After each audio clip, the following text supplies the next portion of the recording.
Jadi pada tahun 2026 ini memang saya masih lihat itu adalah bencananya terdapat di tanah.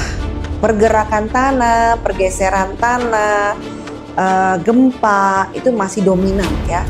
Nah kalau untuk masalah hujan sendiri sudah mulai mereda menjelang pertengahan tahun, tetapi angin pergerakannya agresif, yaitu di daerah Jawa, di daerah NTB, daerah Jakarta.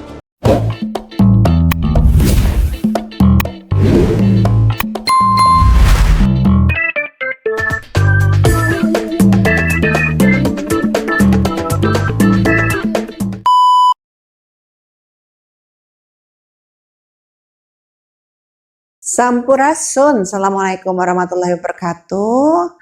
Apa kabar semua teman-teman yang ada di rumah, di jalan, di kantor, dimanapun tempat kalian berada. Tak doain semoga kalian bahagia selalu dan selamat menjalankan ibadah puasa bagi yang menjalankan. Semangat ya puasanya sampai menjelang Idul Fitri. Nggak ada mokel-mokelan deh, oke?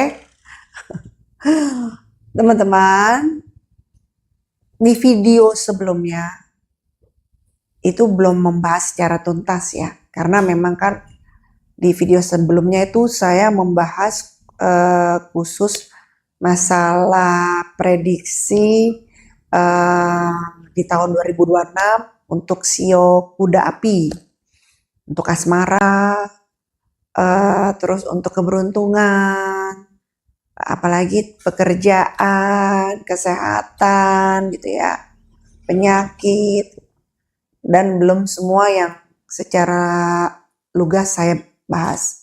Di part 2 ini saya akan membahas masalah sio kuda api di tahun 2026 ini untuk bencana ya. Jadi ada bencana, terus ada politik, dan ada berita-berita lainnya. Pokoknya saya akan bahas di video ini gitu. Mau yang mana dulu nih? Yang bencana dulu aja kali ya. Jadi di tahun 2026 ini di sio kuda api memang bencana yang dominan ini adalah tanah ya. Karena antara tanah dan api ini memang sebuah hubungan yang menurut saya saling menguatkan gitulah, atau saling mana yang lebih kuat gitu kan, karena memang kan dominan api dan tanah. Jadi pada tahun 2026 ini memang saya masih lihat itu adalah bencananya terdapat di tanah. Pergerakan tanah, pergeseran tanah, gempa itu masih dominan ya. Nah kalau untuk masalah hujan sendiri sudah mulai mereda menjelang pertengahan tahun, tetapi justru angin yang masih pergerakannya agresif, yaitu di daerah Jawa, di daerah NTB, daerah Jakarta ya, itu angin masih dominan keras, dan di daerah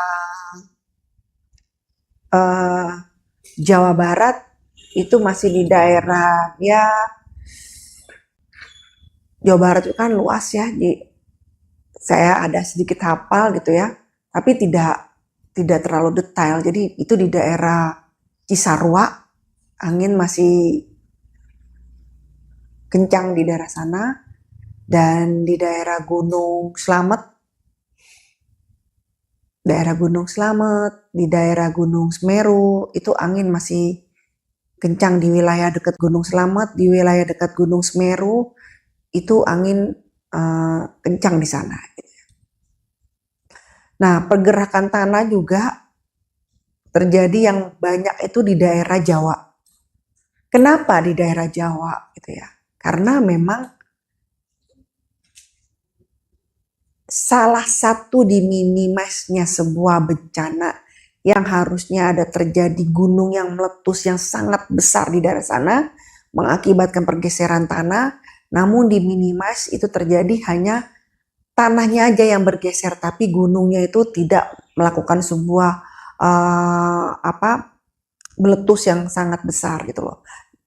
Jadi sebuah takdir harus tetap berjalan, tapi diminimize. Gitu. Harusnya sebuah boom yang begitu besar, namun baiknya Tuhan, kembali baiknya Allah diminimize, namun tetap terjadi sebuah bencana, tapi nggak separah yang seharusnya. Jadi memang kan ada pergerakan ya, di Gunung Semeru itu ada pergerakan. Dan saya lihat ini justru bukan pergerakan yang mengakibatkan sebuah letusan yang sangat besar, tapi memang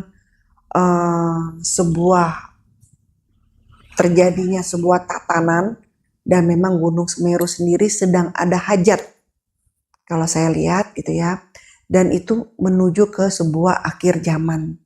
Nah kalau saya lihat ini nggak sempurna, nggak sepenuhnya ini sebuah bencana, tapi justru cara alam untuk mengeluarkan sebuah harta-hartanya gitu loh.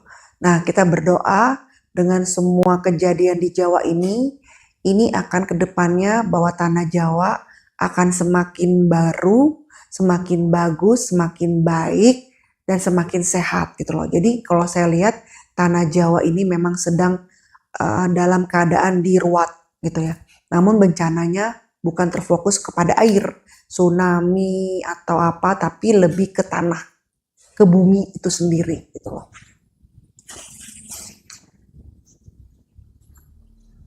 Kalau saya rasa ya untuk masalah Gunung Semeru ini tidak terjadi meledak yang sangat besar, meletus yang sangat kita takutin gitu ya. Kalau saya rasa itu tidak. Dan memang harus ada yang dia keluarkan, dan memang hajatnya adalah bahwa fokus bahwa tanah Jawa ini sedang diruat gitu, agar tidak terjadi bencana yang lebih besar. Namun yang namanya takdir harus tetap berjalan ya. Harus ya kita lewati perjalanan yang sudah tercatat nih pada hari H, tanggal H gitu ya. Ini harus dilewati gitu. Jadi nggak usah khawatir untuk teman-teman ini di daerah sana gitu ya. Kirim saja Al-Fatihah untuk yang kalian beragama Islam, untuk Nabi Muhammad SAW. Kirim Al-Fatihah juga untuk Eyang Merapi, yang Sunan Merapi. Kirim Al-Fatihah juga untuk alam semesta jagat raya, para wali Allah ya.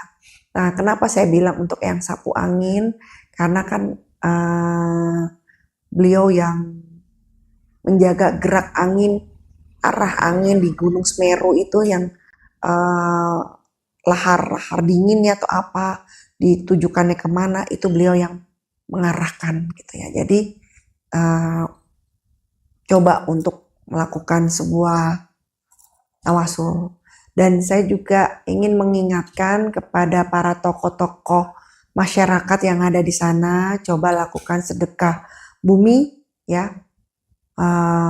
Harusnya memang udah sedekah laut ya, dan tolong adakan sedekah-sedekah bumi untuk di sekitar daerah Semeru, daerah Slamet, intinya untuk daerah-daerah titik-titik tanah Jawa, tolong adakan sedekah bumi gitu.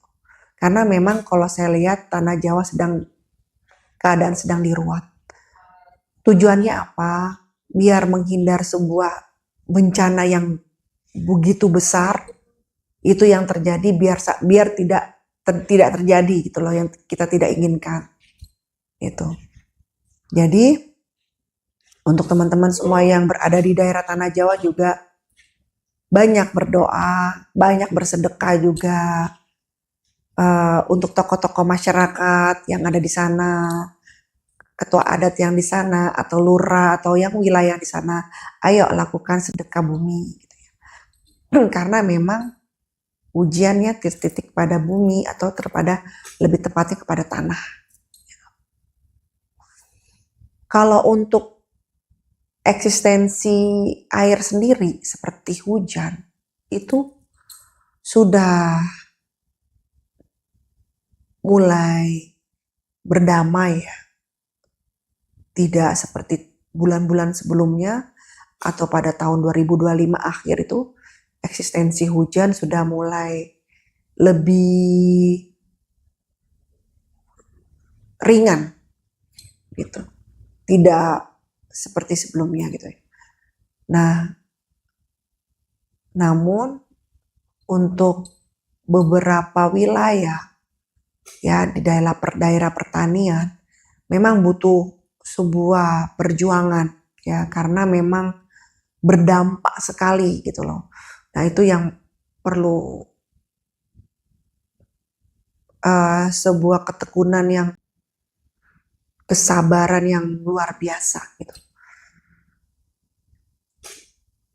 Kalau saya lihat untuk sayur-sayuran ya, ada beberapa sayuran yang memang harganya lebih mahal dari harga biasanya karena memang faktor dari cuaca atau faktor dari alam tersebut, tanah khususnya ya.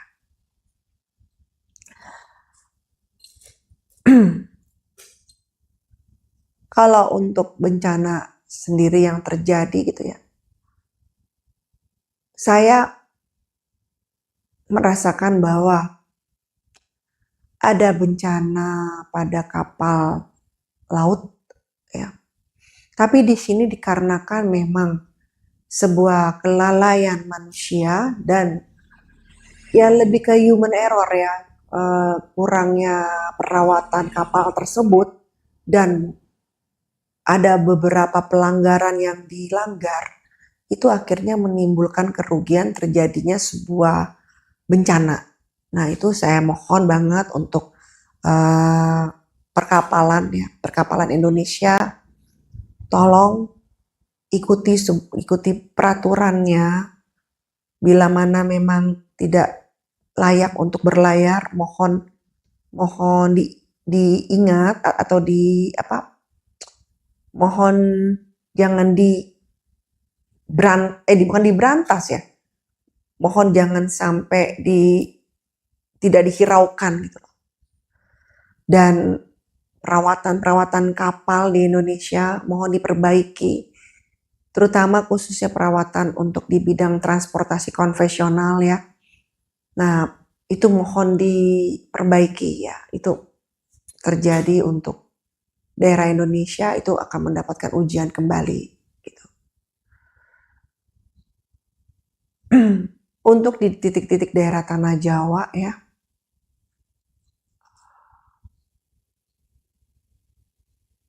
memang sangat menyayat hati gitu ya. Karena pergerakan tanah ini banyak beberapa yang akan kehilangan rumah ya. Rumah-rumah yang berada di sebuah titik pergeseran tanah itu sangat menyedihkan di situ ya. Nah, saran saya untuk teman-teman yang sekiranya berada di bawah titik yang rawan, yang dekat dengan air ya, atau di bawah kaki gunung, itu mohon untuk kalian agar prepare dalam arti kata surat-surat berharga kalian gitu ya. Sebuah misalnya contohnya ijazah sekolah, itu mohon dirapikan dengan baik.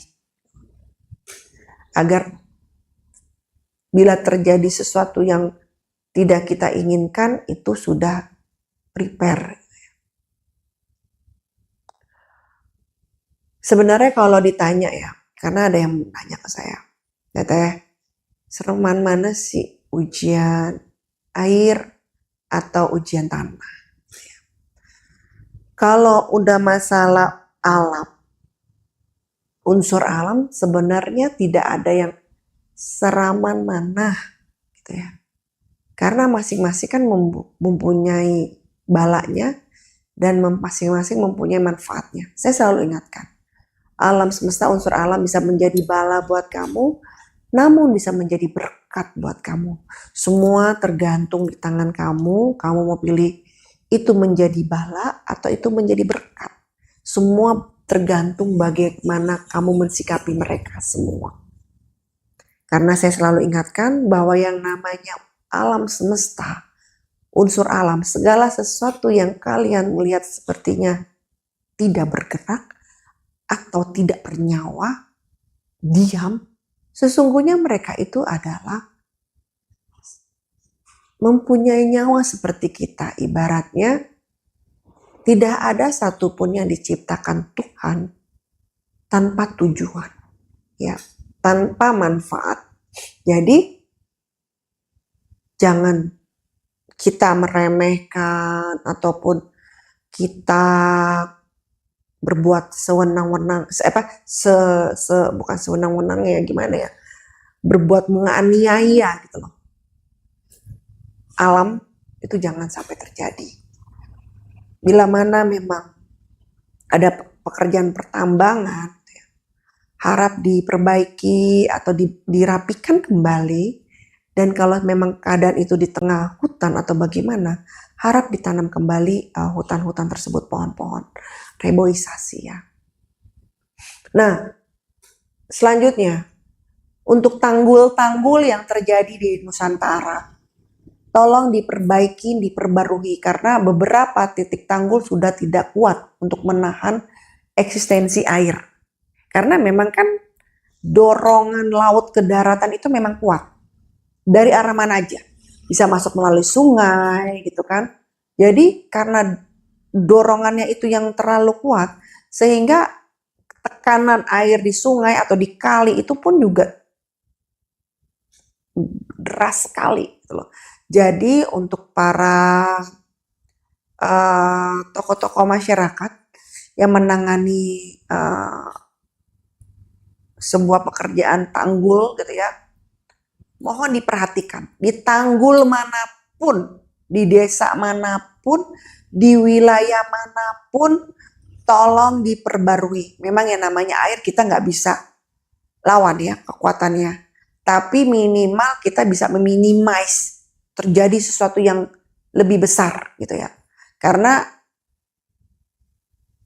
bencana yang tahun ini terjadi banyak untuk wilayah-wilayah yang sekiranya jangkauannya jauh dari laut gitu ya, tapi justru malah wilayah yang banjir itu ada di titik itu gitu. Karena tanggulnya, serapan airnya coba tolong dicek ya, mau di wilayah mana aja, mau di Jakarta, Jabodetabek, atau di Jawa Tengah, Jawa Timur, Papua, Kalimantan, Sulawesi, dimanapun berada di Nusantara, tolong dicek tanggul-tanggul ya. Tanggul-tanggul air itu tolong dicek dan diperbaiki lagi. Bila mana ada sumbatan-sumbatan sampah, tolong dibersihkan. Jadi kita mulai merawat alam, merawat diri. Jaga kebersihan itu bukan sekedar wacana gitu loh.